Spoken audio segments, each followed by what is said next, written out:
habang nabili. Videohan ko daw siya habang nabili. Akala naman niya may pambili. At nag-umpisa na nga siyang kumilos. At gusto nga daw niyang isukat. Ang sabi ko ay wag muna. Ang sabi ko ay hanap pa siya muna ng iba. Para isang dalahan na lang sa fitting room. At tuwang-tuwa nga siya ng mga time na ito. Sa bayan. Hindi natin nabalikan. Pala yun. Hanggang sa napansin niya na iba na ang napuntahan niya. At ang buong akala ko ay mapapansin niya na nasa panlalaking area siya. At diretso pa nga din siya sa paniningin.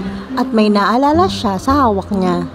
Kamukha daw ng uniform ng tupad. Kaya naman naisip ko na isali siya sa tupad.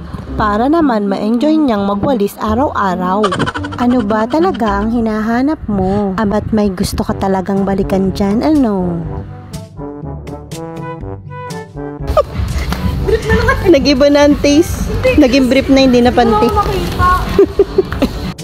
At may nakita nga siyang gusto niya. Kulay green ang nagustuhan niyang sombrero. Aba, at may pasukat-sukat pa ang iha. Hala, kinabahan daw talaga siya dyan. Dahil ang akala na daw nasira. Buti na lang talaga hindi. Dahil kung nagkataon, ikaw ang ipambabayad ko dyan. At unti-unti na ngang lumalapit sa amin ang ate sa tabi. Kaya sabi ni Tala ay alis na daw kami. Kunyari daw ay gutom na siya. Pero ang totoo ay talagang gutom. Sige baby, kain lang ikaw ng kain dyan ha. Kain now, bloated later.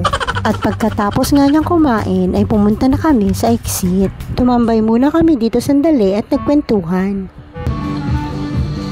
Ano yung pagchinito?